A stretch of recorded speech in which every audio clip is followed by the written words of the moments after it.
Hi, Dara O'Kearney here, the author of PKO Satellite Strategy. I've made a lot of content about satellites in the past, but in this video I'm going to focus just on one particular concept which I believe is by far the most important concept in satellites.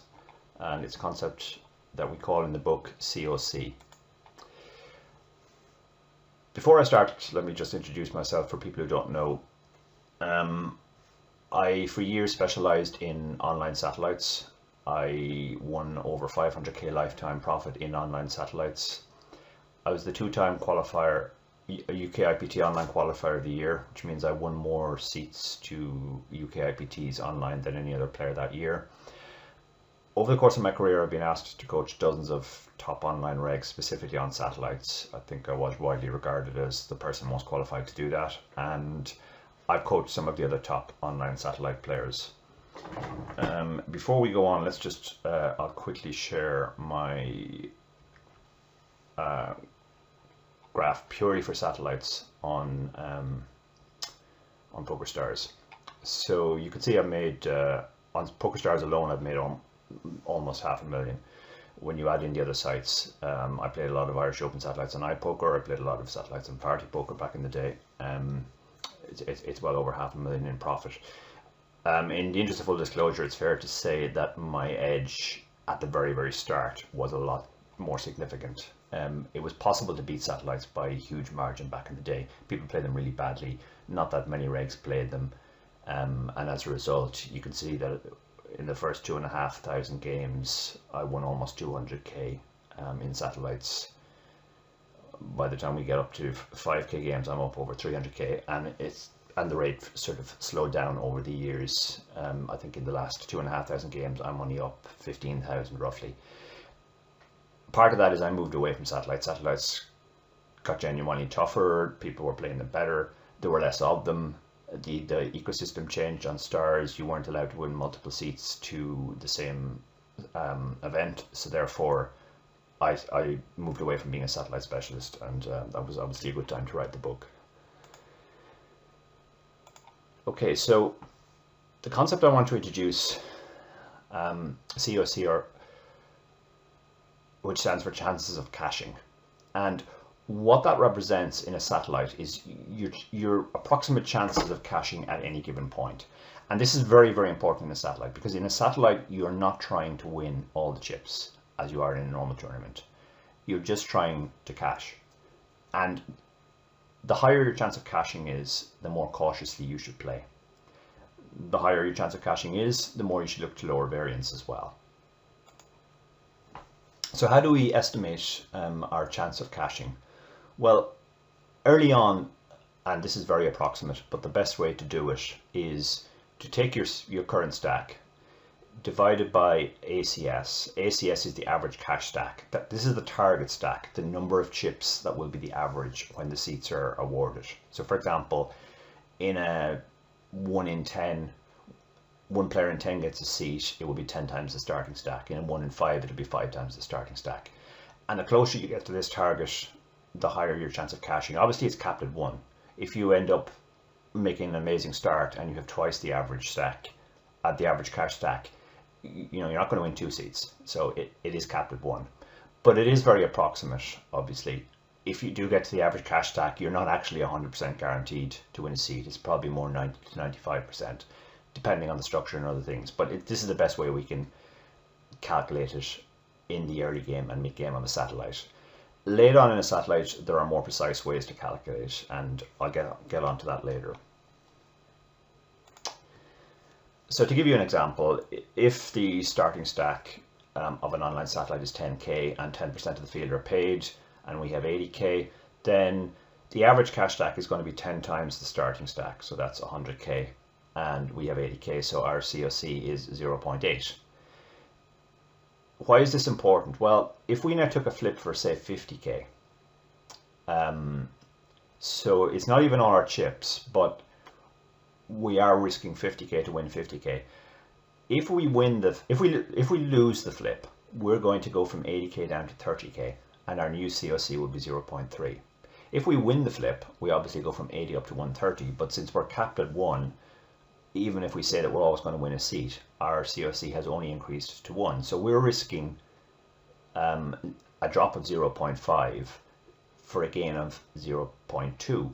So therefore, the true pot odds ICM adjusted are 2 to 5, not evens. So we actually need 72% equity. And this is something that people don't realize early on in satellites. They think, well, we've got to play close to chip EV, but actually no.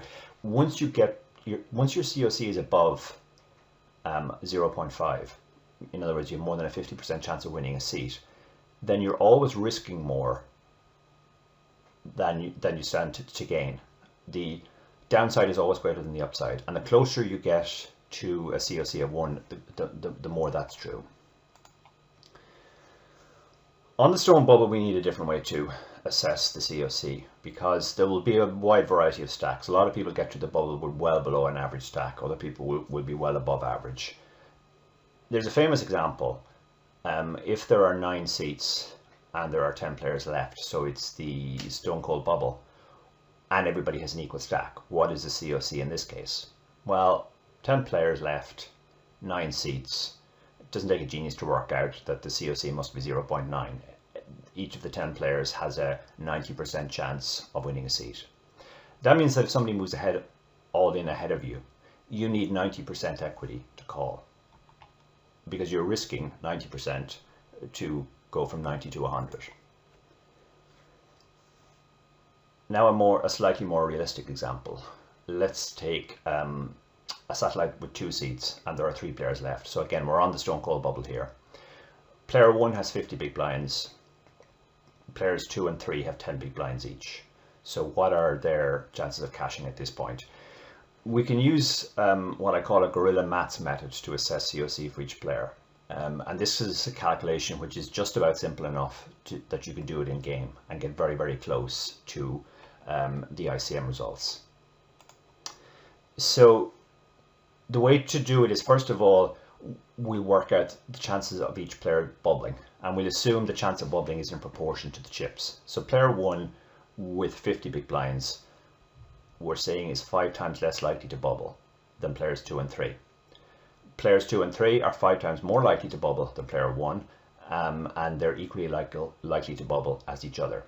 So therefore, if we say the chance of bubbling of players 2 and 3, let's come in from another angle. If we say player 1 has a 1x chance of bubbling, and then players 2 and 3 must be 5 times that, so they're 5x each. So we have 5x plus 5x for the 2 short stacks, plus 1x for the big stack. So we have 11x in play. Obviously, one of the players has to bubble, so the chance of bubbling must sum to 1, or 100%. So if 11x is 1, or 11x is 100%, then x must be 9%. 9.0909, etc., to be absolutely precise. So therefore, we're saying player 1's chance of bubbling, which was 1x, is 9%. Therefore, his chance of cashing must be 91%. When he doesn't bubble, he cashes. Players 2 and 3, they have a 5 times that chance, so it's 45%, and therefore the chance of cashing is 55%. That doesn't quite sum to 100 because of some rounding errors. So in actual fact, we'll say that player 2 and player 3's chance of bubbling are 45.5%, and their chance of cashing are 54.5%. Again, if you sum those 3 numbers up, 91 and 254.5s, this does come to 200%, which is the number of seats. How close is this? Well, we can obviously put this into a ICM calculator, which is what I've done here. So we have 2 seats worth 100 each, and we have the stacks of 5x, 1x, and 1x, and these are the actual results. So the chip leader actually has a 95.2% chance. Our method gives him 91%. The other 2 players are actually roughly 52.5%. So this method does tend to slightly underestimate the chances of the chip leader and to slightly overestimate the chances of the other stacks. But note it's still very, very close, and it's as close as you're going to get in practice in game.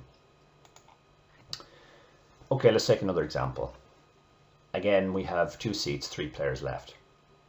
Player 1 has 50 big blinds, player 2 has 10 big blinds, player 3 has 5 big blinds, and we're going to use the same guerrilla maths method to calculate the chance of bubbling and the chances of cashing of each player. obviously player 1 must have 5 times the chance of cashing a player 2, 10 times the chances of cashing a player 3. Player 2 must be 5 times less likely to cash than player 1, 5 times more likely to bubble than player 1, and twice as unlikely to bubble as player 3. Player 3 is twice as likely to bubble as player 2 and 10 times as likely to bubble as player 1. So if we plug in the numbers, that means if player 1's chance of bubbling is 1x, player 2's chance of bubbling must be 5 times that, 5x, player 3's chance must be 10x, 10 times the chip leader, 5 times the other player. So now we have 16x. And again, that must sum to 1 or 100%. So x, when solving for x, we get 6.25%, which is the chance of the chip leader bubbling. Again, if we plug in the numbers, if we round to 6%, player 1's chances of bubbling are 6%, chances of cashing therefore are 94%. Player 2's chances of bubbling are 6.25% multiplied by 5. We'll round that down to 31%, therefore his chance of cashing is 69%. Player 3's chance of bubbling must be the difference, what's left, so it's 63%, which again is 6.25 by 10, rounded up in this case, and therefore the chance of cashing is 37%. And again, if you add these three numbers up, you get to 200%, the number of seats, which has to always be the case. How close is this in this example? Well, again, if we run the ICM and we put in the stacks and the prizes accordingly, you'll see that player 1, the chip leader's chance of cashing, are actually 97% rather than 94%. So again, this method does slightly underestimate the chances of the chip leader. It slightly overestimates the chances of the short stack. Our method gives 37%. The actual ICM is roughly 35%. Why is this important? Well, once we know the chance of cashing, we can calculate the pot odds that we need to call an all-in. So if we return to one of our early examples where player 1 has 50 big blinds and the other two players have 10 big blinds, our Gorilla Maths method gave us player 1, the chip leader, has a chance of cashing of 91%, and the other two guys are 54.5%. So what equity do player 2 or player 3, the two shortest stacks, need to call a player 1 shove? So to assess this, we'll use the Gorilla Maths again, but this time we're going to calculate the upside when we call and win. Obviously, when we call and lose as either of these players against the chip leader, we're out. So our chance of cashing is going to go from 54.5 down to 0. But we need to see how much it rises from 54.5 when we double up. And if you plug in the maths, plug in the numbers rather, the new numbers will be player 1, the chip leader, will have lost 10 big blinds, so he's down to 40. The player who's doubled up has doubled up to 20, and the other player is now remains at 10 big blinds. And if you do the math on this, you'll see the chip leader now has gone down to 86%, the player who's doubled up has gone to 71%, and the other player has gone down to 43%. So the player who's doubled up has gone from 54.5% up to 71%. So they've gained a 16.5% chance of cashing. But when they lose, they're risking 54.5%. So you can already see that the upside of winning is considerably less than the downside of losing. So therefore, we need to be a 16.5 over 54.5 favourite to call, which means we need to be a 76% favourite. That's the break-even point. Against any two cards, if we were just going by the pot odds, let's say the chip leader, we think the chip leader is shoving any two cards. If there was no ICM, so we just needed 50% equity, we could call this range ace x, king x, queen 5, jack 7, any pair. But we need 76% equity, as I said. So therefore, the only hands that have that equity, even against only two cards, are 10s plus. Even ace king suited doesn't have the equity anymore. So we just have to be insanely tight when the chip leader shoves.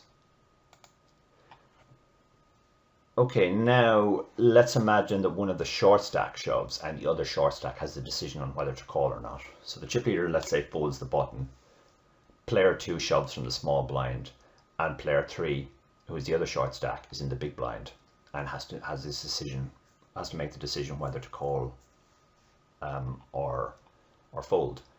Obviously, the chance of cashing if they call and win goes up to 100%. If they call and lose, it goes down to 0. If they fold, however, because the stacks are fairly shallow now, it will actually make a, it doesn't stay at 54.5, 54.5. Player 2 picks up the blinds and antes. In this case, I've said they're taking no antes, but if there are antes, this will be even more so. So if player 3 does fold, the new situation is he's down to 9 big blinds and the other short stack is up to 11. So actually, his chance of cashing has gone down from 54.5 to 48, and the other guy's chance of cashing has gone up from 54.5 up to 61. So it's actually this 48 that we're risking when we call. Obviously, if we call and win, we've won. The satellite is over because we knock out the other guy. So we actually have 100% equity. So in this case, the upside of winning is 52%, and the downside of losing is only 48%. This is probably the only occasion certainly the only one I've come across in all of tournament poker, where ICM kind of breaks down and you call wider than chip EV. You actually need less than 50% equity in this case to call. So to summarize that, when we're on the bulb, when we're early on in a satellite, we just use we compare our stack to what we think what we know the target stack will be when the seats are handed out, and that gives us roughly our chances of cashing, capped at 1 obviously. But once we get to the bubble, we can't really use that method anymore, and we have to do a sort of a guerrilla maths method of assessing the ICM. So we use guerrilla maths to assess the COC. So we work out the chances of each player bubbling, and then use that to work out their chance of cashing. And when we're facing an all-in and we have to decide whether to call or not, we also have to calculate what the COCs will be if we call and win, if we call and lose, or if we fold. And that will then tell us what equity we need to call an all-in. It's always the case that when a big stack shoves, we have to call tight. You can run any number of examples of these and you will see that that's always true. Because doubling up in that situation, while nice, doesn't win you the seat for sure. But when the other small stack shoves, somebody you cover or have equivalent chips to, ICM actually breaks down and we should generally call wider.